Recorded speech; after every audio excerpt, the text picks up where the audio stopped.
우리 하나님 말씀 함께 보겠습니다. 함께 보실 말씀 시편 119편 9절입니다.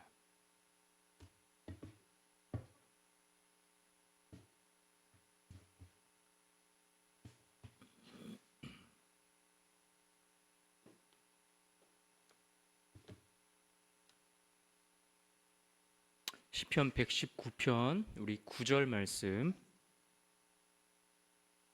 우리 한 절입니다. 우리 함께 한 목소리로 봉독하겠습니다. 9절입니다. 시작. 청년이 무엇으로 그의 행실을 깨끗하게 하리까? 주의 말씀만 지킬 따름이니이다. 아멘.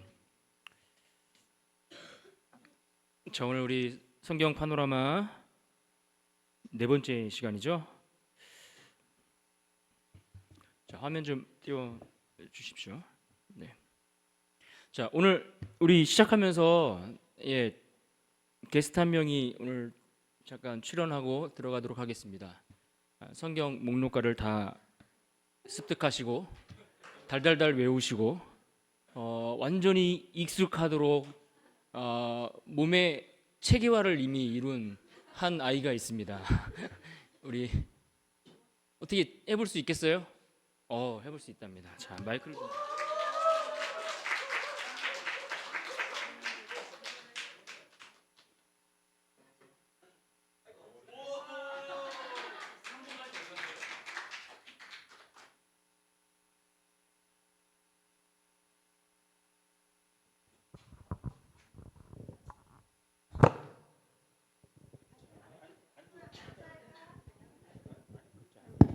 반주 없이도 잘할 수 있습니다. 아니, 목소리가 하는 게 왜냐면은 음이 또 힘들면은 자, 준비, 마음의 준비를 하시고 준비된 사수로부터 발사. 창세기 출애굽기 레위기 민수기 신명기 여호수아 사사기 룻기 사무엘 상서 사무엘 하서와 열왕기상서 열왕기하 역대기상 역대기하 에스라 느헤미야 에스더아 욥 시편 잠언과 전도와 가서 이사야 에레미야 에가서 에스겔 다니엘 호세아 요엘 아모스 오바냐 요나 미가 나훔 하박국 스바냐 학개 스가랴 말라기 마태 마가 누가 요한복음 사도 로마 고린도전 고린도 후서와 갈라디아서 에베소와 빌립보 골로새 데살로니가 전후와 디모데전 디모데 후서와 디도 빌레몬 히브리 야고보 베드로 전후 요한 1, 2, 3 유다 요한계시록. 훌륭하죠. 우리 준호는 제가 다음 주에 꼭 선물을 드리도록 하겠습니다. 어제 밤에 제가 이 소식을 듣고서 선물을 준비할 시간이 없었어요. 자, 인사하고 들어가세요. 감사합니다. 수고하셨습니다. 야.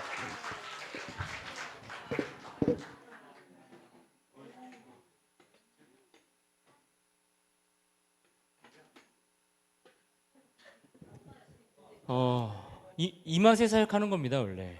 네, 이런 맛이 있어야지 사역할 때 힘도 나고 기쁨도 있고. 네, 감사합니다. 우리 준호 너무 이쁘고 훌륭합니다. 네, 감사합니다. 우리 이 나이 때 한 번쯤 안 헤어보고 거쳐가신 우리 청년들 깊이 반성하시고 자, 그렇게 하시면 좋겠습니다. 자, 오늘은 구약 이제 교재로는 5번째, 그리고 우리 강의로는 4번째 시간입니다. 구약 드라마 속 줄거리의 핵심을 잡는다. 구약의 핵심을 한번 들여다보는 그런 시간입니다. 지난주에 제가 막 그 지도에 빠져가지고 막 한참 막 하다 보니까 시간 가는 줄 모르고 막 진행을 했는데 너무 죄송했어요. 그래서 집에서 많이 혼나고 반성하고 그러면서 새로운 마음으로 이 자리에 나왔습니다. 시간을 보면서 제가 정신을 차리고 진행하도록 하겠습니다. 자, 오늘 구약의 내용들인데요. 구약이 39권입니다. 39권인데 이 39권을 우리가 볼 때 이제 각 책들의 제목들을 붙여보면서 이 책에는 어떤 내용들이 있구나 하는 정도를 우리 머릿속으로 기억하고 또 가슴에 한번 새기고 넘어갈 수 있도록 그렇게 하겠습니다. 자, 먼저 창세기입니다. 창세기는 뭐 우리가 가장 제일 잘 많이 알고 또 익숙한 말씀일 텐데요. 여기 좀 뭐 보니까 쭉 교재 내용들이 아이고 뭐 이렇게 넘어가. 또 처음부터 나와. 이거 나오라고 하고요. 우리는 우리 갈 길을 가겠습니다. 자, 이제 창세기를 우리가 볼 텐데요. 잠깐만요. 그 다음으로 그냥 넘어갑시다. 성막의 평면도.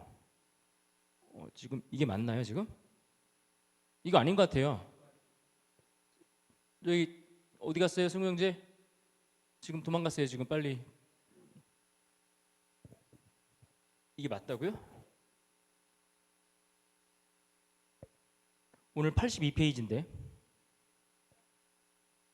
내가 앞에를 먼저 봐야 되는구나. 이게 왜?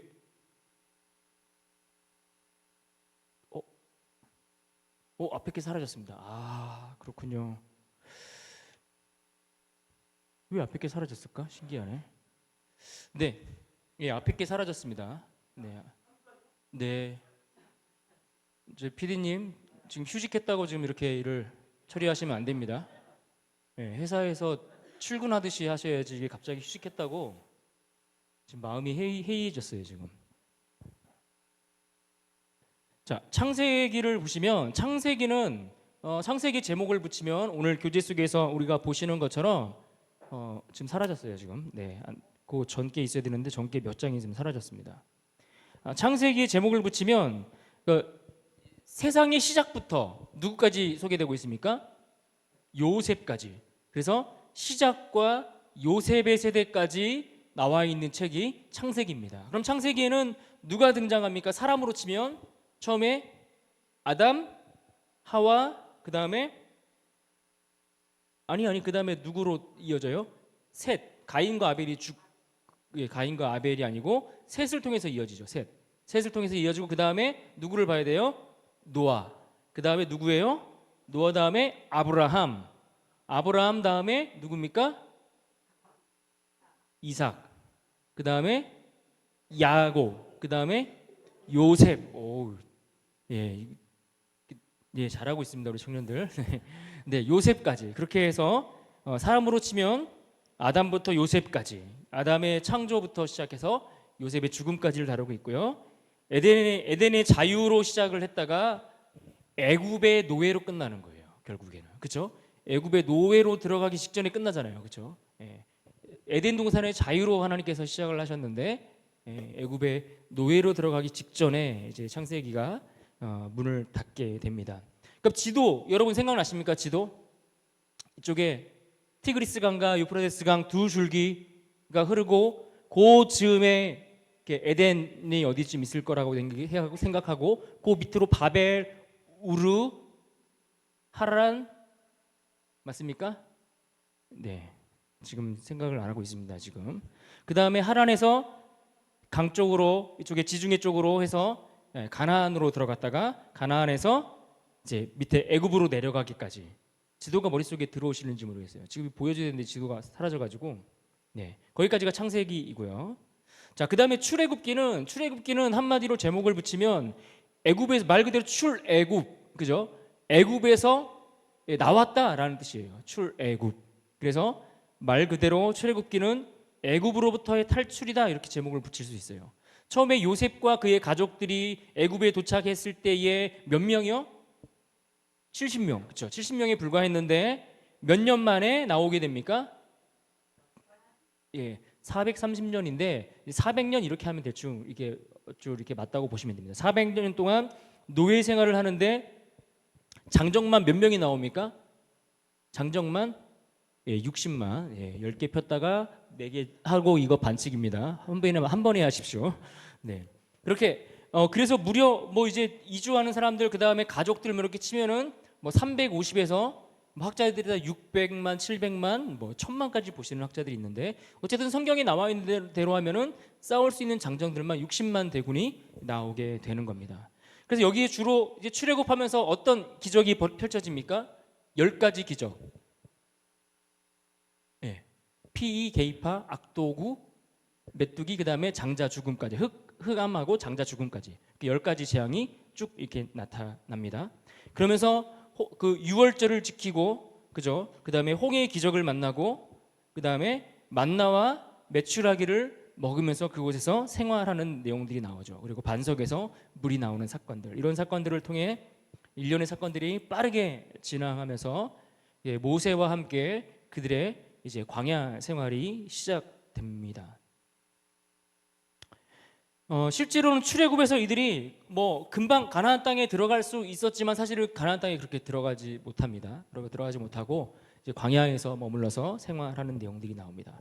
특히 출애굽에서는 이 출애굽기에서는 출애굽한 이후에 어떤 내용들이 나오는가 하면은 시내산으로 이동하는 내용까지가 나옵니다. 시내산으로 이동해서 그 시내산에서 어떤 일들을 경험하게 됩니까? 시내산에서 하나님으로부터 모세가 십계명을 받는 거예요. 그죠? 그런데 이 십계명을 받고 그 시내산에서 태우 형제 몇 년 동안 머물러 있다고요? 그 손가락 잘 해야 돼요. 시내산에서 40년이 된다고요? 자, 우리 준호가 대답하겠습니다. 자, 준호가 시내산에서 몇 년 있을까요? 2년. 들으셨죠, 태우 형제? 2년.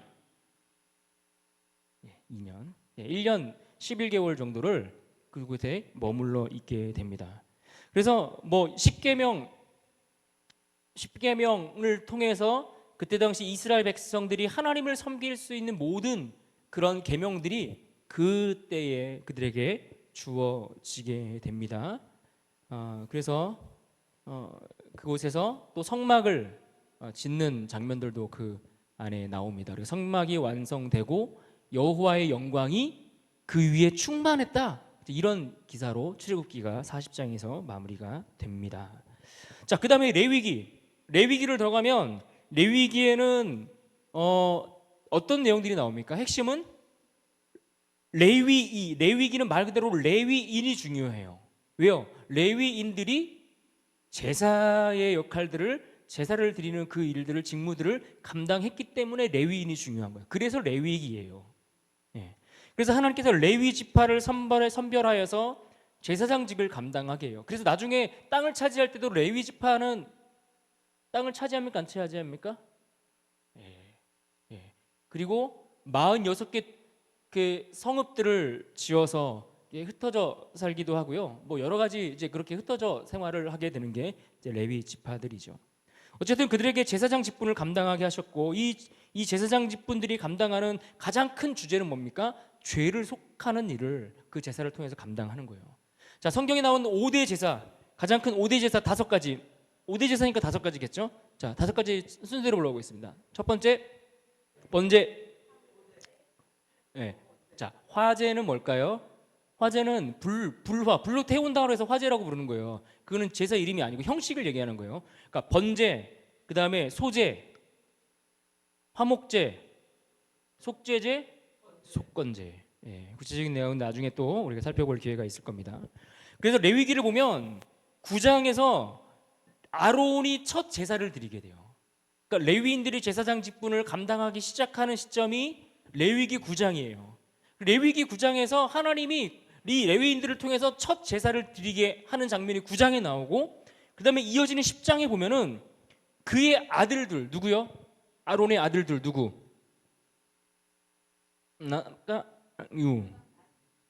나답과 아비후. 다 알려드리는데도 제가 좀 못 알아듣게 합니까? 다 알려드리는 건데, 나답과 아비후가 그의 아들들인데, 그러니까 구약시대 제사장들은 그 집안의 혈통을 따라 쭉 이어지거든요. 그래서 아론의 아들들이 제사를 드리는데, 그 아들들이 10장에 보면 제사를 잘못 드려요. 뭐를 잘못 드렸어요? 여호와께 불을 잘못 드렸어요. 여호와의 제단에서 불을 사용하는 게 있는데, 규정과 상관없이 자기네 마음대로 그 제사의 형식을 어기고 진행을 했다가 나답과 아비후가 죽는 장면이 나오는 거예요. 그러니까 지금 하나님께서 이 죄를 속하기 위해서 제사 제도를 만들고 그들로 하여금 하나님 앞에 나아갈 수 있도록 거룩해지는 방법을 얘기해 주신 거예요. 그런데 그 하나님이 정하신 방법대로 하지 않았을 때의 그 결과가 어떻게 되는지를 나답과 아비후라는 그 두 제사장의 죽음을 통해서 보여주시는 거예요. 그러니까 하나님 앞에 나아갈 때는 우리 마음대로 나가는 게 아니라 하나님이 정하신 방법대로 나아가는 거예요. 그게 결국 신약시대에는 누구입니까? 예수 그리스도. 하나님이 하나님께 나아갈 수 있는 방법을 우리에게 제시해 주는 겁니다. 그래서 1장부터 10장까지는 하나님께로 나아가는 길이 무엇인지를 말씀해 주는 거예요. 그러고 나서 11장에 보시면은 어떤 내용들이 나오면 하면 먹을 수 있는 것, 먹을 수 없는 것, 막 이런 이야기들이 나옵니다. 짐승들 있잖아요, 짐승들. 예. 뭐 굽이 갈라졌니 안 갈라졌니 뭐 이런 걸 가지고서 먹을 수 있는 짐승들, 먹을 수 없는 짐승들, 정한 짐승들, 부정한 짐승들, 이런 것들을 나누는 이야기들이 11장에 나와 있습니다. 예를 들어 동물로 치면 이런 겁니다. 먹지 못할 것들 중에는 낙타, 뭐 토끼, 돼지, 뭐 이런 것들을 먹지 말라. 돼지 하니까 놀라는 사람도 있어요 지금요. 그 맛있는 걸 그때 당시를 얘기를 하는 겁니다. 이제 그런 것들을 이야기를 합니다. 이제 그렇게 이야기를 하면서 이런 얘기를 왜 하냐면은 우리가 하나님께 나아가는 방법들을 앞에서 얘기를 했잖아요. 그러면은 이 하나님께 나아가는 방법들을 깨달은 우리들이 하나님과 이 땅에서 함께 거하는 동안 그 거룩함을 유지하며 살아가야 된다는 거예요. 그런데 우리 삶에는 부정한 것들이 있고 거룩한 것들이 있고 이런 것들이 이렇게 저렇게 막 섞여 있다는 거예요. 근데 그 섞여 있는 세상 속에서 우리가 어떻게 그 거룩함을 유지하며 살아갈 것인가를 가르쳐 주기 위한 겁니다. 그래서 정결법에 관한 것, 그 다음에 시체를, 예를 들어 시체를 만진 자는 뭐 7일 동안 부정해져서, 그 다음에 뭐 다시 제사를 드리고 다시 정결하게 되고, 뭐 이런 정결법에 관한 이야기들이 나옵니다. 그래서 16장에 속죄일이 등장해요. 속죄일. 그러니까 속죄일은 뭡니까? 이 속죄일은 1년에 한 번씩 특별히 대속죄일 같은 경우에 이스라엘 백성들이 이스라엘 백성 전체의 죄를 하나님 앞에 회개하기 위해서 지키는 그러한 날인데, 어쨌든 속죄일과 관련된 내용이 16장에 나오고, 또 16장을 중심으로 해서 그 다음 장에 또 정결과 관련된 규례들이 나와요. 그래서 이 속죄일을 앞쪽으로는 나병이나 아니면 혈루증 같은 질병들, 이런 것들에 관한 규례들이 나오고, 또 그 다음 일상생활에서 16장 이후에 또 일상생활에서 우리가 겪게 되는 정결과 관한 어떤 피해에 관한 재물들 바칠, 이렇게 뭐 짐승이나 이런 것들 피를 피채 먹지 말라든지, 그 다음에 가증한 이방인들의 풍속을 따라 어떤 성적인 문란함이라든지 이런 것들에 대한 이야기들이 그 뒤에 나옵니다. 그래서 전반부는 하나님께 나아가는 길을 이야기를 했다면은 후반부는 하나님과 동행하는 법을 얘기해 주는 거예요. 하나님과 동행하며 어떻게 세상을 살아갈 것인가, 그 이야기. 다시 말해서 하나님께서는 자기 백성들의 모든 삶의 영역들이 거룩해지기를 원하신다, 이 이야기를 하는 게 레위기서입니다. 나중에 레위기를 한번 우리가 또 말씀을 공부해 볼 수 있는 기회가 있을 겁니다. 근데 이 제사가 그냥 단순히 제사가 아니라 그 제사 안에 하나님이 우리를 어떻게 사랑하시고 그 죄의 문제를 어떻게 다루시는지를 우리가 아주 철저하게 들여다볼 수 있는 기회가 또 있으리라 생각이 됩니다. 자, 다음으로 넘어가면 민수기입니다. 민수기서는 민수기서의 가장 중요한 한 단어, 숫자. 민수기는 숫자가 중요합니다. 숫자를 영어로 하면 넘버스예요. 넘버스. 민수기 자체가. 그래서 이 민수기는 아까 출애굽기 하면서 시내산에서 몇 년 동안 머물렀다고요? 2년 동안 머물러 있었다가 그 2년이 지나고 나서 드디어 약속의 땅으로 출발하는 게 민수기예요. 그래서 출발하기 전에 뭘 하는 겁니까? 인구조사를 하는 거예요. 인구조사를 해서 지금 그 가나안 땅을 향해서 광야로 출발할 때에 그들의 숫자가 몇 명인지를 이야기를 해줍니다. 20세 이상 계수된 사람이 603550 60만 3,550명, 이 개수가 나와요. 그러고 나서 그들이 출발을 했다가 사실은 가나안 땅에 들어가지 못해요. 왜냐하면은 그들이 그 정탐꾼을 보냈다가 그들이 불평과 불만으로 하나님의 약속의 땅에 대해서 불만을 내놓았다가 그들로 그 사건으로 인해서 하나님 앞에 징벌을 받게 되고 그 1세대가 이스라엘 백성들 가운데 아무도 그 땅에 들어가지 못하게 됩니다. 여호수아와 갈렙만, 긍정적인 보고를 드렸던 여호수아와 갈렙만 그 땅에 들어가게 돼요. 그러면은 광야에서 40년을 맴도는 동안 그 1세대는 다 어디서 죽어요? 광야에서 다 죽는 거예요. 근데 더 놀라운 거는 그렇게 광야에서 다 죽고 이제 가나안 땅을 눈앞에 두고 서 있는 2세대가 되겠죠. 그러니까 그 자녀들의 세대가 살아남고 1세대 부모들은 그 광야에서 다 죽는 거예요. 불순종으로 다 죽고 2세대 자녀들의 세대가 가나안 땅에 들어가게 되는 겁니다. 근데 그래서 그 들어가기 전에 또 한 번의 그 인구 조사를 하게 되는데 그게 민수기 26장입니다. 민수기 26장에 보면 이 민수기 26장에 보면 그때도 이들이 인구 조사를 하는데 이 인구 조사했던 인원이 몇 명인가 하면은 60만 1,730명. 601703. 아까는 몇 명이었어요? 60만 3,550명. 그런데 이 40년 후에 60만 1,730명. 그러니까 한 대충 따지면은 2,000명 정도가 차이가 안 나요. 광야에서 40년을 지냈는데 인구의 변동이 없다는 거예요. 그 얘기는 무슨 말입니까? 하나님이 그들을 가나안 땅으로 들어갈 때까지 그 광야에서 척박한 생활 속에서도 그들이 잘 살 수 있도록 인도해 주시고 보호해 주셨다라는 의미가 되는 겁니다. 특히 여기에 보면 그 첫 번째 그 인구 조사 때는 유다 지파가 가장 많았고 가장 적은 지파가 므낫세 지파였어요. 그런데 2차 40년이 지나고 2차 인구 조사 때는 유다가 제일 똑같이 많았고 제일 작은 지파가 또 있었어요. 이 작은 지파는 뭐예요? 어느 지파인지 혹시 아십니까? 눈동자들이 흔들리고 있습니다 지금 막. 누굽니까? 시므온 지파. 왜 시므온 지파가 가장 적은 지파가 되었을까요? 뭔가 지금 느낌은 오는데 확신은 안 쓰는 거야. 희미하게 안개 속을 걷고 있는 것처럼 뭔가 뚜렷하지는 않아요. 어떤 이유 때문입니까? 바로 26장의 인구조사하기 그 전장 25장에 보시면은 시딤이라는 곳에서 바알 부호를 섬기면서 이스라엘 백성들이 음행하는 그 사건에 동참하는 일이 벌어집니다. 그래서 그 음행하는 그 사건을 통해서 거기에 참여했던 대표적인 지파가 시므온 지파인 거예요. 그래서 이 시므온 지파가 거기서 연병으로 죽은 자가 24,000명. 24,000명이 거기서 몰살당합니다. 하나님의 심판으로 죽게 돼요. 그래서 이때 그 사건으로 인해서 시므온 지파가 급격히 줄어들게 됩니다. 결국 불순종함으로 인해서 그 결과를 맞이하게 되는 장면이 민수기서에 나와 있다라는 겁니다. 그렇게 해서 그들이 결국 시내산이라고 하면은 그 어디냐? 그 홍해가 이렇게 V자로 손가락 이거 기억나십니까? 지도 기억나세요? 기억 안 나서도 뭐 어쩔 수 없는데 V자로 있으면 요 사이에 시내산이 있을 거라고 말씀드렸죠.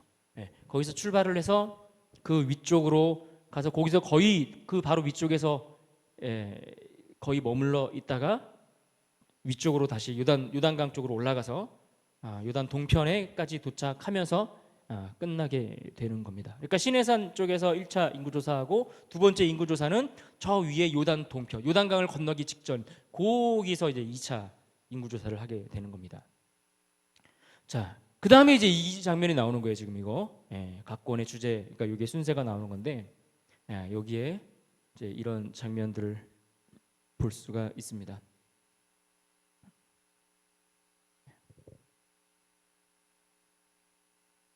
이스라엘 백성들이 이제 가나안 땅에 들어가기 전까지 광야에서 생활할 때는 이렇게 성막을 이렇게 가지고 있는 거죠. 이게 아마 이게 이스라엘 성벽이었으면 성이었으면은 이게 이제 그 양문이 이제 요 밑에 요쯤 있겠다고 보는 거죠, 그죠? 번제단 쪽으로 가까이 들어가야 되니까. 그러니까 나중에 또 뒤에 보면 나옵니다. 자, 그럼 신명기로 넘어가 보겠습니다. 신명기로. 요거는 나중에 좀 다룰 수 있고요. 이거 그 다음에 나오는구나. 죄송합니다. 착실하게 일하고 있었는데 제가 모함했습니다. 네.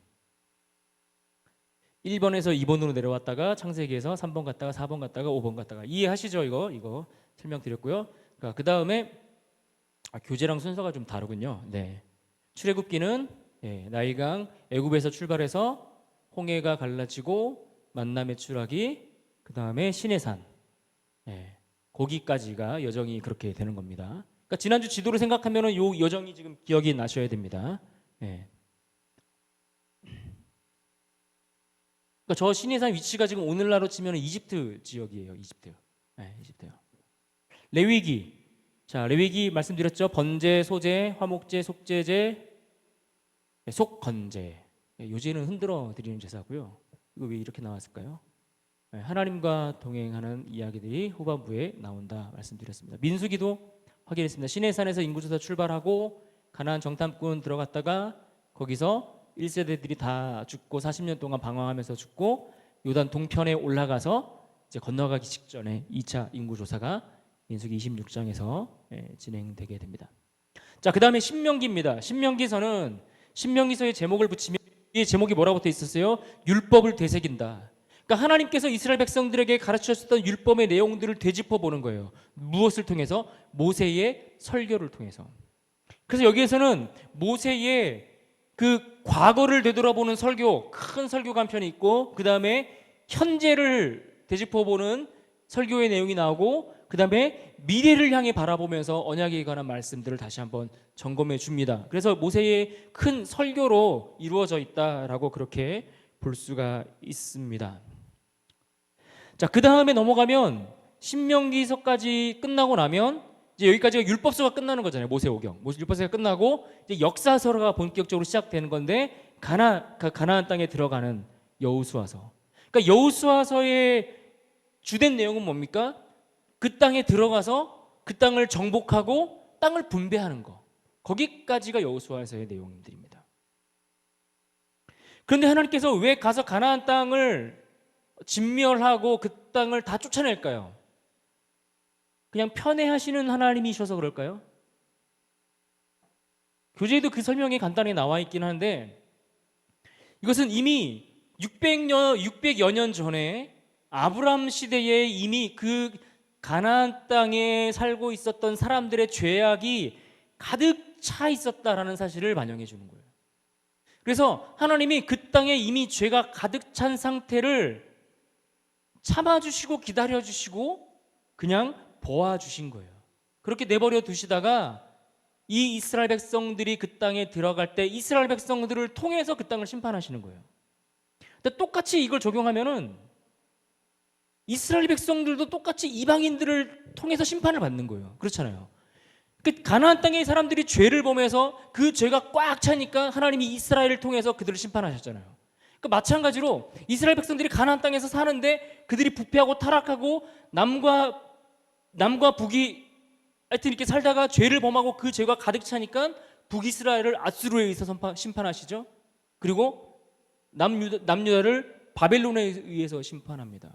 그리고 또 그 바벨론은 바사 제국에 의해서 또 심판받고 이런 것들이 계속 이어져 가는 겁니다.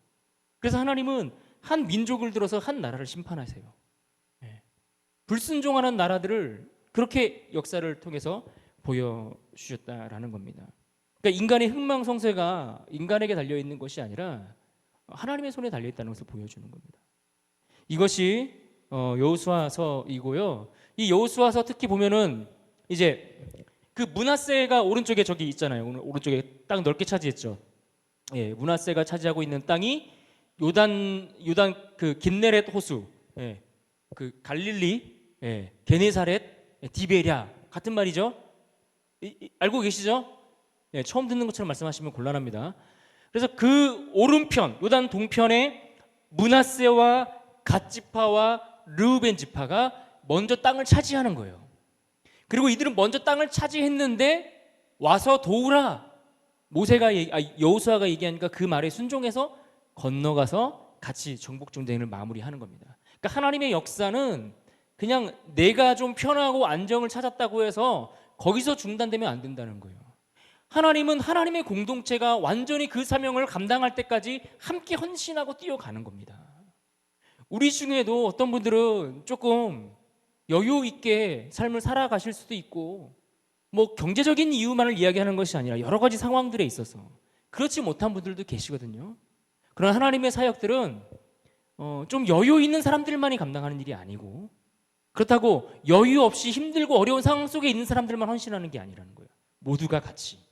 그래서 그 땅을 므낫세, 갓지파, 르우벤하고, 므낫세는 반절만 저 자리에 정착을 하고요, 넘어와서 요단 서쪽에서도 땅을 또 차지하게 됩니다. 그래서 이 땅을 차지하는 내용들과 이런 것들은 또 야곱이 죽을 때 아들들에게 축복했던 내용들을 보면, 왜 저 사람들이 저런 땅을 차지하고 또 저 땅이 왜 이렇게 누구는 더 척박한 땅, 더 풍요로운 땅 이렇게 차지하는지 그 내용 속에서도 발견할 수가 있어요. 예. 그게 다 연결이 되는 겁니다. 자, 그렇게 우리 여호수아를 보고 넘어가도록 하겠습니다. 예, 제가 지금 마음이 급해요 지금. 자, 그다음 넘어가면 사사기서입니다. 사사기서는 제목을 뭐라고 붙여놨습니까? 유대인들이 죄를 반복함.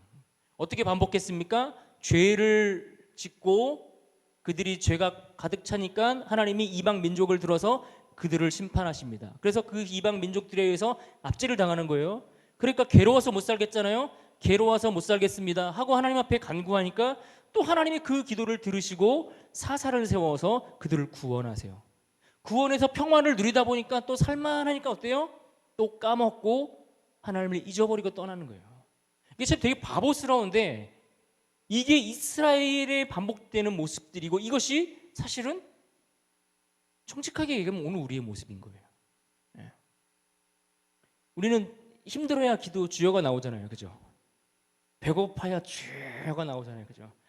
평상시에 할 때랑 좀 달라요. 배부를 때는 주여 이렇게 하는데, 배고플 때는 주여 이렇게 나오는 게 이게 우리이지 않습니까, 그죠? 예. 사사기가 그걸 보여주는 겁니다. 그래서 하나님을 그 사사기 2장 10절에 보면 딱 그 시대를 표현해주는 아주 결정적인 상황을 이야기해주는 말씀이 나옵니다. 뭐라고 나오면은, 그들이 거기에 뭐라고 나오면은 여호와를 알지 못하는 세대, 그리고 여호와께서 이스라엘을 위해서 행한 것도 알지 못하는 세대. 무슨 말입니까? 보세요. 이스라엘의 1세대, 비록 그들은 가나안 땅에 들어가지 못하고 광야에서 다 죽었지만 이들은 하나님을 알았어요. 그렇죠? 하나님께서 직접 그들 가운데 모세를 보내주셔서 10가지 기적을 베푸는 걸 보셨어요. 보여주셨어요. 그걸 경험했어요. 홍해가 갈라지는 것도 경험했어요. 그러니까 하나님에 대해서 좀 더 직접적으로 경험한 세대인 거예요. 그런데 그 세대가 지나고 그 자녀들 세대, 2세대죠. 이 세대들은 하나님을 어떻게 알아요? 엄마 아빠 이야기를 통해서 아는 거예요. 하나님이 이런 분이란다. 우리에게 홍해도 갈르셨단다. 하나님이 우리를 출애굽하게 하셨단다. 부모들의 신앙 교육을 통해서 듣고 알게 되는 자녀들인 거예요. 그게 2세대예요. 그래서 여기 말하는 거는 그 1세대는 갖고 2세대가 일어났는데, 2세대가 어떤 상태가 되었냐면은 부모들이 믿었던 그 하나님의 하신 그 하나님에 대해서 알지 못하는 세대가 일어났다는 거예요. 근데 더 심각한 거는 그 다음 세대예요.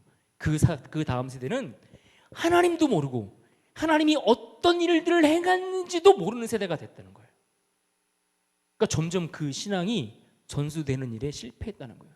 그래서 한마디로 사사기서는 자기 소견에 옳은 대로 행했더라 하고 끝나는 거예요. 그래서 마지막에 보면 그들이 얼마나 부패했는지를 알려주는 게 그 첩 사건 있잖아요. 첩 사건, 성적인 범죄 해가지고 그를 막 나중에 그 시체를 난도질해가지고 각 지파별로 다 보내가지고 막 경각심을 불러일으키고 막 이런 사건들 나오잖아요. 그 다음에 미가가 그 제사장을 자기 집안에, 그러니까 사설 제사장을 운영하는 거, 무슨 말인지 아세요? 그러니까 제사장이 하나님을 위해서 일하는 사람들이잖아요. 그런데 이 사사기 사람들이 개인 제사장을 돈 주고 고용하는 거야. 나를 위해 하나님의 예배 인도해주는 개인 뭐 경원 두시듯이. 그러니까 얼마나 그 종교적으로도 타락했는지를 보여주는 사건이 사사기에 기록되어 있습니다. 그래서 자기 소견에 옳은 대로 행했더라. 그러고 끝나는 겁니다. 자, 눈 뜨시고요. 자, 눈 뜨시고. 자, 룻기입니다. 룻기는 어느 시대에 있었던 이야기입니까? 사사 시대에 그럼에도 불구하고 룻이라는 이 여인이 심지어 모압 여인이에요. 모압 여인. 모압 여인은 어떤 여인입니까? 모압에서 태어난 여인이요. 예, 근데 그 모압 여인을 제가 이야기하는 이유가 뭐냐면은 성경에 모압과 암몬 자손들은 여호와의 총회에 영원히 들어오지 못한다 그랬어요. 근데 지금 룻은 들어왔어요, 못 들어왔어요? 들어왔어요. 예. 그러니까 이게 혈통에 의해서 구원받는 게 아니라 믿음으로 구원받는 겁니다, 여러분. 특별히 이 룻을 통해서 누가 오세요? 예, 내일 만날 우리 아기 예수님 이미 오신 그 예수님이 그 혈통에서 오잖아요. 예. 그러니까 하나님의 역사는 혈통을 따라 오는 게 아니에요. 예. 믿음으로 오는 겁니다. 믿으십시오. 자, 그 다음에 사무엘 상입니다. 사무엘 상은 누구와 누구의 이야기입니까? 인물로 치면 사무엘과 시오시온, 사사. 그러니까 사무엘과 사울의 이야기입니다. 사무엘은 마지막 사사라고 그렇게 평가를 하죠. 한나의 기도를 통해 하나님께서 그 기도를 통해 응답하셔서 아이를 주셨는데 그 아이가 사무엘입니다. 그러니까 어렸을 때 이렇게 하나님 앞에 드림받은 그런 인물이죠. 그래서 어려서부터 그 하나님의 성전에서 생활을 하는데 당시에 그 제사장이 누구였습니까? 엘리 제사장은 여호와의 말씀을 듣지 못하는 누가 그 말씀을 들어요? 사무엘이 들어요.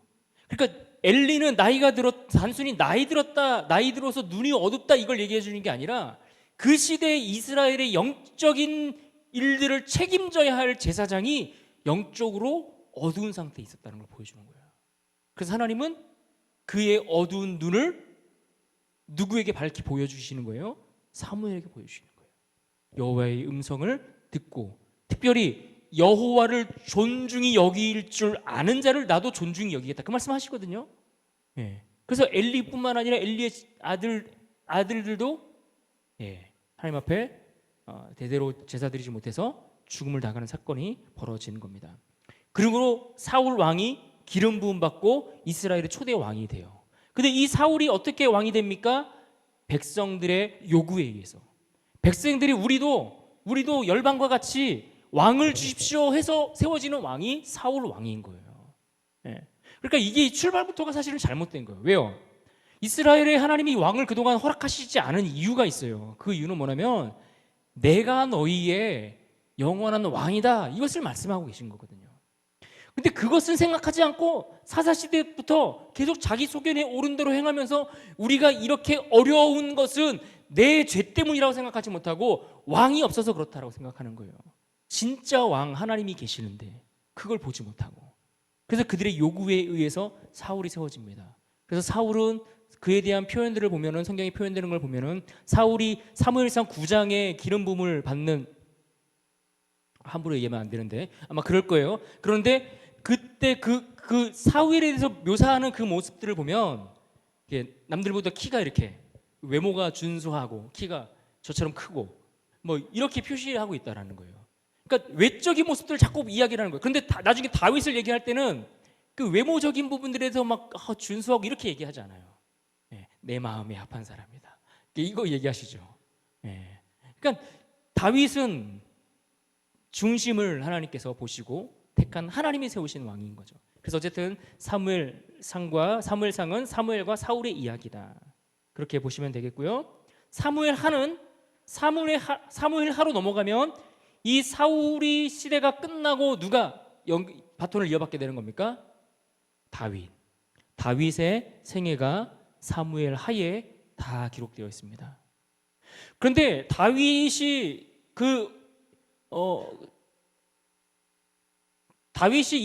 온 이스라엘의 왕이 되고 하나님의 축복을 많이 받아서 1장부터 보면은 10장까지 얼마나 그 나라가 확장되고 커져가는지 보여줘요.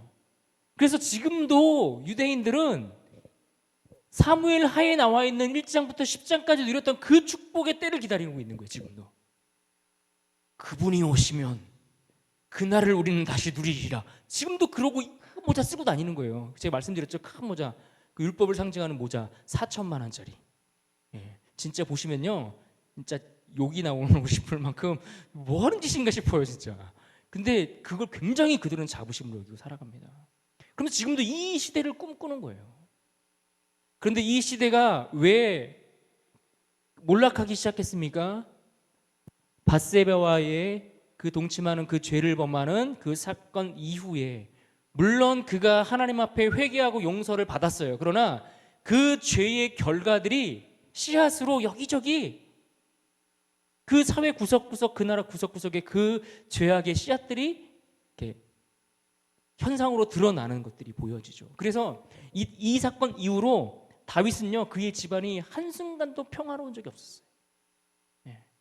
뭐 형제의 난이 일어나고, 심지어 아들이 아버지 죽이겠다고 막 반역 일으키고, 그래서 쫓겨가고, 그래서 그래도 그 아들 좀 살려놓으라고 그랬더니 또 요압 쫓아가서 그 아들 죽이고 막 엉망진창이 되는 겁니다. 그래서 사무엘 하는 이스라엘의 상승 곡선과 더불어 그 정상을 찍고 다시 하강 곡선을 내리는 장면들이 사무엘 하이에 등장하고 있습니다. 자, 뒤에는 빨리빨리 갈 겁니다. 열왕기상입니다. 열왕기상은 왕국의 분열. 열왕기상은 누구부터 시작됩니까? 솔로몬부터 시작됩니다. 솔로몬이 왕으로 있다가 그의 아들 누구요? 르호보암이 그 아들인데, 그 아들이 솔로몬이 결국 그 솔로몬이 죽고 나서 나라가 갈라졌던 결정적인 이유가 있어요. 솔로몬은 모든 부귀 영화를 다 누렸거든요. 그런데 그 부귀 영화를 누리면서 사실 많은 지나친 노동력과 무거운 세금을 거뒀을 뿐만 아니라 결정적인 실수를 많이 하는데, 이방 여인들과 그렇게 결혼을 많이 합니다. 이방 여인들과 그렇게 결혼을 많이 해요. 근데 이방 여인들과 결혼하는 것을 성경에서 경계하는 이유가 있어요. 왜 그럴까요? 생각해 보세요. 결혼했는데 아내가 여보 하면서 이렇게 뭘 슬쩍 하나씩 내밀어요. 근데 이게 이방인들은요, 이방 여인들이라는 이야기는 무엇이냐면, 이방 여인들이 결혼에 들어올 때에 자기 몸만 오는 게 아니라 그 나라의 문화를 가지고 들어오는 거예요. 어떤 문화? 이방 신을 섬기는 문화를 그대로 가지고 들어오는 거예요. 그러니 솔로몬 시대에 그 지혜롭다고 했던 이스라엘의 왕의 시대에 사실은 갈라질 준비가 차곡차곡 쌓여가고 있는 겁니다. 그리고 결국 그 이후에 두 나라로 갈라지게 되죠. 그래서 북이스라엘, 남유다 이렇게 되는 겁니다. 자, 그리고 나서 이제 열왕기 하러 가면 이제 두 나라의 이야기가 이제 펼쳐지는데, 이스라엘은 왕이 19명. 근데 선한 왕이 몇 명이었다고요? 한 명도 없었다. 성경에서 내리는 평가입니다. 성경에서 내리는 평가. 그럼 남유다는 19명 중에 그래도 선한 왕이 몇 명이었습니까? 8명 정도 된다라고 성경은 그렇게 평가를 해주는 겁니다. 그러나 결국 중요한 것은 사마리아가 어디냐면은, 사마리아가 북이스라엘의 수도, 예루살렘은 남유다의 수도. 그런데 이 사마리아가 결국 어떻게 되냐면은 아수르에 의해서 심판받고 멸망하죠. 멸망했을 때 이방 민족들이 어떤 정책을 펼치냐 하면, 단순히 이스라엘 백성들을 데리고 나간 것뿐만 아니라 이방 나라 사람들을 그쪽으로 유입을 시킵니다. 그러니까 강제로 이주를 시키는 거예요. 그래서 여기가 혼합이 돼요. 사마리아를 중심으로 혼합이 돼요. 그러니까 민족이 그 혼합이 되면서 서로 눈 마주쳐서 결혼을 할 거 아니에요. 그럼 자녀도 태어나고. 그러니까 순수 혈통의 이스라엘 민족이 완전히 깨지는 거예요, 여기서. 그래서 신약 시대에 보면은 유대인들은 일부러 위로 올라갈 때 사마리아를 피해서 돌아가는 거예요. 이런 깨끗이 못한 것들 뭐 이러면서 돌아가는 겁니다. 그런데 예수님은 일부러 그 땅을 찾으시죠. 물 한 잔 줄래? 뭐 이거 있잖아요. 그래서 우물가의 그 역사적인 사건이 일어나는 겁니다. 남유다는 예루살렘의 수도였는데 결국 북이스라엘보다 조금 늦게 멸망하긴 하지만 결국 그들은 바벨론 땅으로 포로로 끌려가요. 여러 차례, 그때도 한 3번에 걸쳐서 이스라엘 백성들이 바벨론 땅에 포로로 끌려가고, 나머지는 또 유다 땅의 그 황폐한 상태에서 남아서 생활을 하는 겁니다. 그런데 유다 땅 그 바벨론을 건너갔던 사람들이 어떻게 됩니까? 나중에 몇 년 만에 70년 만에 다시 돌아오는 거예요. 그래서 오늘 우리가 보고 있는 느헤미야서나 이런 데 나오는 그 복귀한 귀한 자들은 다 어디 집안 식구들이라고요? 남유다 출신들인 거예요. 왜요? 하나님이 앞서 다윗 시대 때에 열왕기 하 7장에서 내 나라가 영원히 견고하게 서리라고 말씀하셨던 그 약속 때문에, 예. 다윗이 범죄하고 그렇게 했어도 다윗의 그 약속을 하나님께서 하셨기 때문에 이놈의 약속 때문에 하나님이 지켜주시는 거예요. 하나님이 우리를 왜 지켜주세요? 그놈의 약속 때문에. 하나님이 우리를 지키시고 끝까지 책임지시겠다고 하셨던 그 약속 때문에 그 약속을 지키시는 거예요. 그러니까 하나님은 약속하시는 분, 그 다음에 그 약속을 친히 성취하시는 분, 혼자 다 하시는 분입니다. 우리는 그래서 그냥 잘 믿고 따라가면 됩니다. 네. 하나님이 그런 분이신 겁니다. 자, 넘어가 보겠습니다. 열왕기 하에서 넘어가 보면 이제 열왕기 하에서 넘어가면 역대상이 나옵니다. 역대상은 제목을 뭐라고 붙였냐면은 사무엘 하에 대한 주석이라고 그랬어요. 사무엘 하는 누구의 이야기였어요? 다윗의 이야기. 그래서 다윗의 생애에 대한 이야기들을 다루고 있고 그때 당시에 있었던 구체적인 역사적인 사실들을 다시 이야기를 해 줍니다. 그래서 역대기는 단순한 역사책이 아니라 약간 좀 관점을 가지고, 그래서 북이스라엘에 대한 이야기는 안 나옵니다. 북이스라엘에 대한 얘기는 안 나오고 남유다를 중심으로 해서 그 이야기가 펼쳐집니다. 그러다가 역대하로 넘어가면 역대하의 제목이 뭐라 붙어 있는가 봅시다. 역대기 상하, 열왕기 상하에 대한 주석. 열왕기 상하에 대한 주석들. 그러니까 역대기 기자만의 어떤 신학적인 관점으로 남유다만을 다루고 성전을 강조하고 제사적인 관점으로 그 시대를 다시 조명하는 그런 관점으로 쓰여진 것이 역대하입니다. 그래서 열왕기상을 보다가 또 역대기로 넘어가면 헷갈리는 거예요. 왜냐면은 앞에 분명히 이거 다 있었는데 또 비슷한 사건이 또 나오는 것 같아요. 그런데 그 관점이 다른 거예요. 하나님이 그 관점을, 그러니까 하나님의 관점으로 어떻게 그들을 평가하는지를 다시 이야기하고 있는 게 역대상하입니다. 자, 그러고 나서 이제 어디로 넘어가냐면 에스라로 넘어가죠. 에스라. 자, 에스라는 그러니까 역대기까지 끝나면은 이스라엘이 바벨론의 포로로 끌려가서 망한 것까지가 다 끝나는 거예요. 그러다가 에스라서에서 누가 포로들을 데리고 제일 먼저 들어옵니까? 스룹바벨. 훌륭하십니다. 두 분의 교사가 동시에 입으로 스룹바벨이라고 그랬어요. 대단하십니다. 스룹바벨. 이 스룹바벨이 1차로 와서 제일 먼저 했던 일이 뭐냐면은 성전을 재건합니다. 성전을 재건하고요. 그 다음에 80년 후에 학사였던, 그러니까 학사라는 얘기는 하나님의 말씀을 가르치는 그런 학자 같은 역할을 했던 사람인데 그가 누구였습니까? 에스라가 그래서 이 에스라서에는 그 에스라가 2차 때 포로 귀환해서 성전 재건을 하는 내용들이 나옵니다. 그러면서 그 다음에 3차 복귀 때 누가 나오는 겁니까? 느헤미야가 나오는 겁니다. 그러니까 여기서 딱 이제 드디어 이게 나오는 거예요. 지금 우리 맨날 보는 거 이거. 어디서 오늘 뭘 봤어요? 저 위에 양문. 그 전체가 양문에서 시작해서 쭉 이 한 바퀴 도는 얘기가 나오는 거예요. 이 3장에 느헤미야서. 그래서 저렇게 되어 있습니다. 저런 구조로 되어 있는데 저 성벽을 재건하는 이야기입니다. 며칠 만에 재건했다고요? 52일, 42일 아닙니다. 52일. 자, 그런데 아까 그 스룹바벨이 1차 귀환에 가서 성전 재건을 한참 벌이고 있는 그쯤에 이방 땅에서 이스라엘 남은 이스라엘 백성들이 유대인들이 다 그 몰살당할 위기에 처하는 사건이 벌어지죠. 그게 바로 에스더서입니다. 그래서 이 그 유대인들에 대한 음모론을 제기해서 죽이려고 하는 배우 하만이라는 그 배우의 세력들을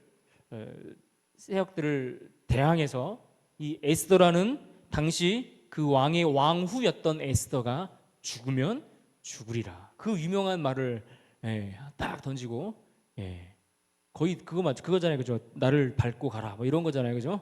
그런 멋진 말을 한마디 딱 던지고 이스라엘 민족을 그 위기 몰살 가운데 건지시는 거예요. 그러니까 이게 지금 요 타이밍에서 잠깐 살짝 빗나갔으면 어떻게 되는 거예요? 더 이상의 돌아올 이스라엘 백성들이 없이 끝나버리는. 그러니까 하나님이 이스라엘 백성들이 돌아오기까지 그 약속 70년 만에 돌아오게 하겠다고 하셨던 그 약속을 지키기 위해서 보호해 주시는 거예요. 그게 에스더서입니다. 그리고 이 에스더까지 하면은 사실 구약에서의 역사는 여기서 끝나는 겁니다. 구약 시대의 역사는 끝나는 겁니다. 그럼 그 다음부터 나오는 이야기들은 말씀드렸던 것처럼 개인적인 신앙의 고백들. 예를 들어서 욥기는 고난을 주제로 하고 있습니다. 고난을 주제로 하고 있는데 그 주제를 한번 보시면은 뭐 여러 가지 주제들이 나옵니다. 그래서 욥과 대화. 그래서 여기서 굉장히 중요한 것은 그러니까 이 고난의 문제에 대해서 고난의 문제를 이거 어떻게 해결해야 될지 몰라서 해답을 찾지 못하고 있었어요. 그런데 언제 이 욥이 깨닫고 이게 하나님이 어떤 의도가 있겠구나 하는 감을 잡고 딱 정신을 차렸을 때가 언제냐면은 후반부에 가면 하나님이 직접 욥에게 찾아오세요. 근데 욥에 찾아와가지고 제 생각엔 그래요. 찾아오셔서 좀 친절하게, 좀 상냥하게, 좀 부드럽게. 어느 집사님이 그런데 아내는 뭐 유리라고요? 뭐 이런 이상한 얘기 자꾸 하시는 분이 계셔가지고 맞습니다. 네. 그런데 좀 그렇게 좀 부드럽게 우리한테 친절하게 설명해 주시면 좋겠는데 오셔서 한다는 얘기가 야, 너 하마 봤냐 하마? 내가 만든 것 중에 하마가 최고야. 뭐 이런 얘기를 하세요. 야, 너 저 막 바다에 그 파도 치는 거 봤어? 겁나게 무섭지 않냐? 뭐 이런 얘기를 하세요, 하나님이. 그러니까 무슨 얘기인가요? 그러니까 하나님이 어떤 분인지를 알면 하나님이 생각하고 있는 그 지혜를 우리가 따라갈 수가 없는 거예요. 그러니까 내 머리로 하나님을 이해하려고 그렇게 애를 썼는데 하나님이 얼마나 대단한 분인지 하나님의 창조주의 그 모습들을 쫙 얘기를 해요. 계속 내가 뭘 만들었고 하늘의 별을 만들었고 짐승들 중에 뭘 만들었는데 뭐 하마가 뭐 입이 어떤 크고 뭐 규모가 어떻고 뭐 자꾸 이런 얘기를 하면서 다 내가 만들었거든 이런 얘기를 하신다는 거예요. 그러니까 그런 하나님 앞에 나는 아주 보잘것없고 연약한 존재 그 이야기를 해줘요.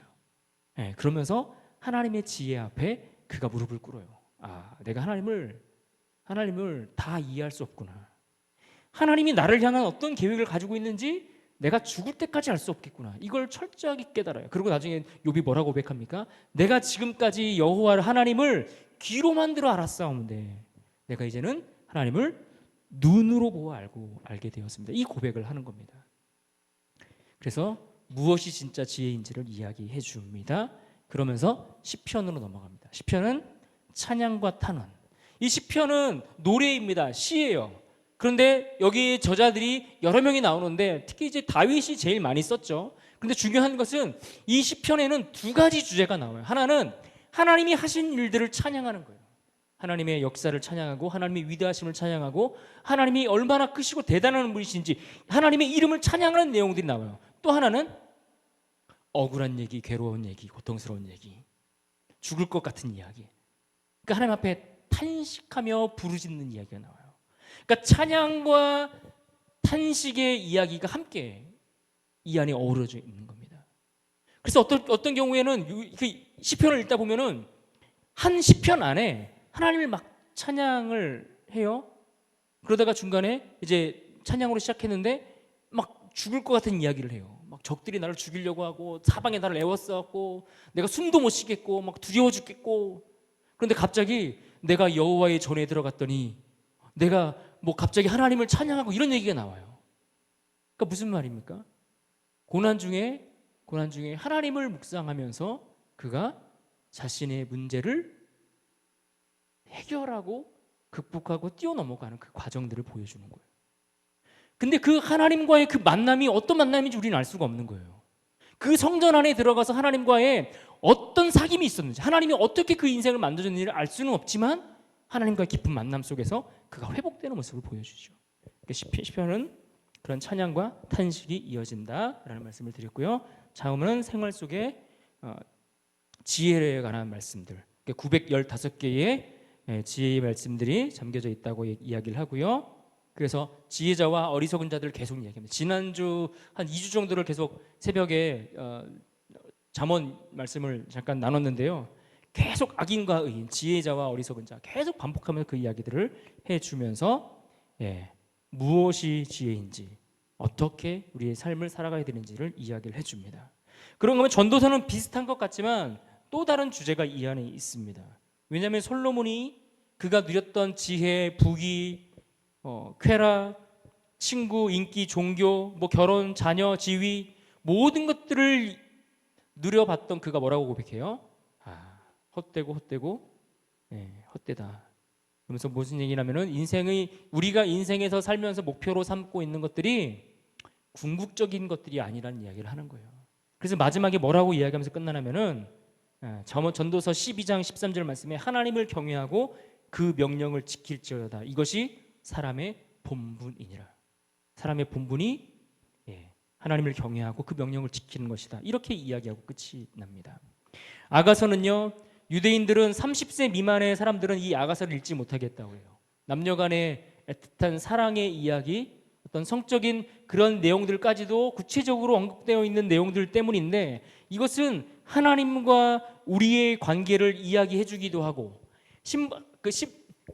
신랑 되신 예수 그리스도와 우리 신부된 우리 성도들의 관계를 이야기해 주기도 하고, 그런 관계 속에서 하나님과 우리 사이에 맺는 올바른 관계, 이것이 사람들 사이에서도 올바른 바른 관계가 있다라는 거예요. 그러니까 성이라는 것은 또 하나님이 허락하신 바른 관계 안에서 의미가 있고 아름답고 멋있는 거다, 이런 이야기를 해주는 겁니다.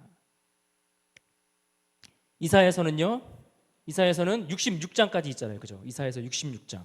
이 특징이 뭔지 아십니까? 그러니까 이사야서는 성경 전체를 추각해 놓은 하나의 성경이라고 이렇게 이야기를 할 정도입니다. 그러니까 66장, 성경이 66권이잖아요.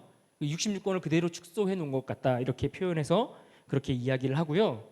여기에는 고난의 내용이 많이 있습니다. 고난의 내용이 많이 있지만 고난의 내용만 있는 것이 아니라 영광의 내용도 함께 담겨져 있습니다. 특별히 이 이사야서에는 예레미야 애가 왜 나오죠? 신기하네. 언제 저기까지 갔어? 누가 눌렀나요? 죄송합니다. 네, 이사야서에는 그렇게 고난의 문제뿐만 아니라 영광에 대한 이야기도 하죠. 그래서 40장 이후에는 제2의 이사야서가 아니냐라고 학자들이 이야기할 정도로 전혀 다른 이야기가 나와요. 무슨 얘기냐면은 39장까지는 거의 심판과 고난에 대한 이야기가 나오는데 40장이 시작하면서 위로하라, 너희는 내 백성을 위로하라, 위로의 하나님을 이야기하면서 하나님이 우리를 어떻게 위로하시고 어떻게 그 영광 가운데 우리를 인도해 주시는지, 그래서 메시아가 고난받는 종의 모습으로 우리 가운데 오시는 이야기를 통해서 장차 기대할 그 영광을 꿈꾸게 해 줍니다. 그런가 하면 예레미야서는 남유다가 어떻게 멸망하게 되는지, 예루살렘이 함락되는 장면들을 목격하는 내용이 이 안에 담겨져 있습니다. 그러면서 예레미야가 계속해서 강조하는 이유가 뭐냐면 포로로 끌려가는 게 하나님의 뜻이다, 이거예요. 포로로 끌려가는 게 하나님의 뜻이고, 하나님의 뜻은 거기서 70년 만에 돌아오는 것이 하나님의 뜻이다. 그러니까 포로로 끌려가라. 그래서 그 예언을 한다고, 어떻게 그렇게 악담을 골라서 하니? 그래가지고 엄청 감옥에 갇히고 막 그 예레미야서를 읽다 보면은 온몸을 묶어가지고 거꾸로 막 매달아요. 그 굴 같은 데다가 그 궁덩이를 파가지고 그 안에 막 매달아 놓고 막 피가 막 쏠려가지고 거의 죽을 위기를 몇 번 당하죠. 그래서 예레미야 애가 때문이기도 하지만 그 예레미야가 당하는 그 고통과 이런 어려움들 때문에 눈물의 선지자라고 하는 이유가 거기에 있는 겁니다. 그러면 예레미야 애가는 그 예루살렘이 멸망하는 것들을 보면서 슬퍼하며 슬피 울며 드렸던 기도라고 볼 수 있습니다. 네. 그래서 여기는 지금도 이 교재에도 그런 얘기 나와 있는데, 로마가 예루살렘 성전을 파괴할 때에, 그러니까 AD 70년 경에 그 로마가 그 예루살렘을 함락할 때에, 그때 이제 그 예루살렘 성벽의 그 서쪽에 있는 벽만을 남겨두고 다 파괴해요. 그러니까 지금도 가면은 그 벽이 그대로 남아 있거든요. 그거 가서 볼 수가 있어요. 그 벽을 통곡의 벽이라고 불러요. 지금도 거기 가면은 수많은 유대인들이 와서 가서 이제 거기서 기도하고 뭐 그렇게 하는데, 그래서 거기를 이 이스라엘이 함락되면서 유일하게 남아 있는 그 한 벽면을 보고 슬피 울며 기도하는, 그래서 통곡의 벽이라고 있는데, 한번 가서 볼 기회가 있으리라 생각합니다. 자, 에스겔서입니다. 에스겔서는 포로로 끌려간, 바벨론의 포로로 끌려간 이스라엘 백성들을 격려하고 위로하고 그들에게 하나님의 말씀을 전하는 메시지입니다. 특별히 여기에 키워드는 성전입니다. 예루살렘 성전에서 어떤 일들이 보여졌는지. 그래서 그 예루살렘의 성전의 우상이 가득한 그 모습 속에서 여호와의 영광이 떠나는 장면을 보여줘요. 그랬다가 나중에 그 후반부에 가면 다시 여호와의 영광이 예루살렘 성전으로 돌아오는 장면을 보여줘요. 그래서 여호와의 영광이 돌아오는 장면을 보여주면서 에스겔서 47장에 보면 성전 안에 동쪽에서부터 물이 흘러 들어와서 물이 가득 차기 시작하는데, 처음에는 발목을 잠겼다가 조금 지나니까 무릎까지 올라왔다가 그 다음에 허리까지 잠겼다가 그 다음엔 더 이상 건널 수 없는 강이 되었다. 여호와의 영광이 완전히 돌아와서 여호와의 임재로 인해서 충만해지는 것을 보여주는 거예요. 그러면서 마지막 48장에 뭐라고 끝나느냐, 여호와 삼마, 여호와가 거기 계시다라는 말씀으로 그들 가운데 떠났던 여호와 하나님이 그들을 회복시켜서 다시 너희와 함께 하시는, 거기 계시는 여호와 하나님을 이야기하면서 에스겔서가 마무리되게 됩니다. 그러면서 다니엘서는 에스겔이 성전에 대한 그러한 가르침들과 메시지를 전하고 있을 때에 이방 나라 속에서 이스라엘 백성들이 어떻게 지내고 있는지를 다뤄주면서, 특별히 이 바벨론 왕국들과 같이 힘 있는 그 권력 있는 나라들을, 그런 이방 나라들을 하나님께서 어떻게 다스려 가시는지를 보여주는 거예요. 그래서 이 바벨론, 페르시아, 그리스, 로마, 이런 당대의 어마어마한 그런 제국들이 구체적으로 하나님의 그 예언 가운데 어떻게 되어질지가 그 안에 담겨져 있습니다. 그래서 그 종말을 다루고 있는 구약 성경의 예언서가 바로 이 다니엘서라고 보면 됩니다. 호세아서는 고멜이라는 한 그 음란한 여인을 데려다가 자녀로, 그 아내로 삼으라는 거예요. 그래서 계속 배신해서 또 다른 남자 만나서 바람나고 계속 가는 여인을 계속 데려다가 사랑하라고 얘기를 하는 거예요. 그러면서 뭘 보여주는 거예요? 하나님이 우리를 어떻게 사랑했는지를 보여주는 내용입니다. 요엘서는 하나님의 심판의 날을 선포하는 내용입니다.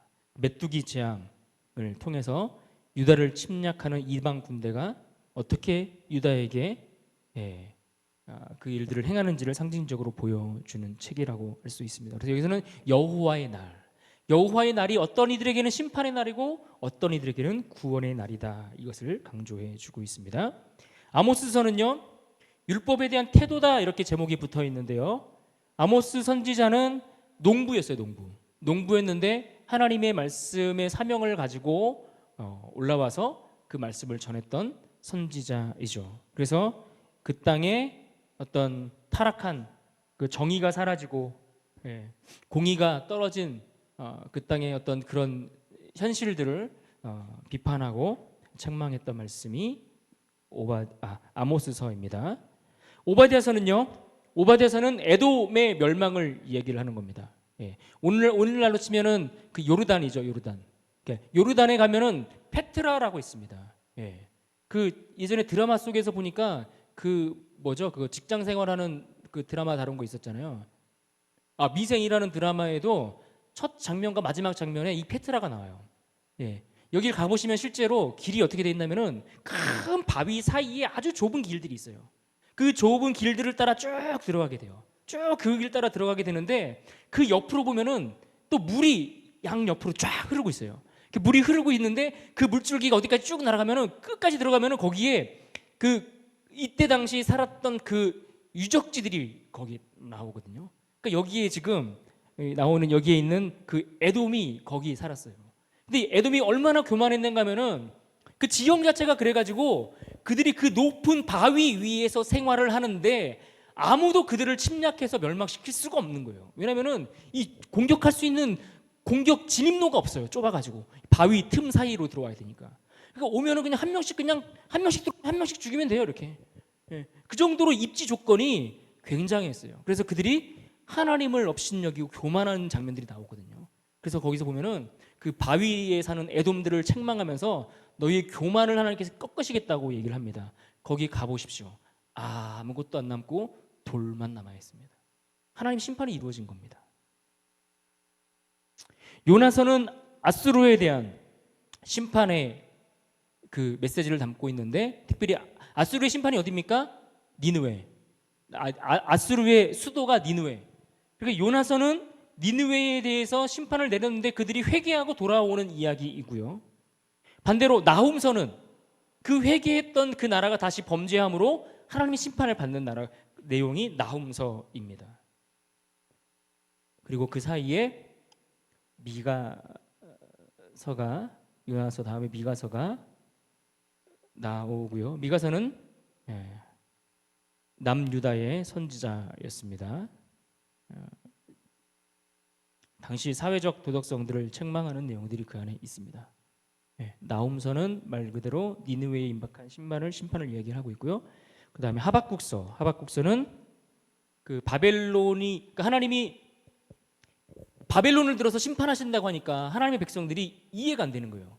왜 저렇게 나쁜 놈들을 통해서 우리를 심판하십니까? 이 이야기를 거기에 대한 의문을 가지고 질문하는 내용이에요.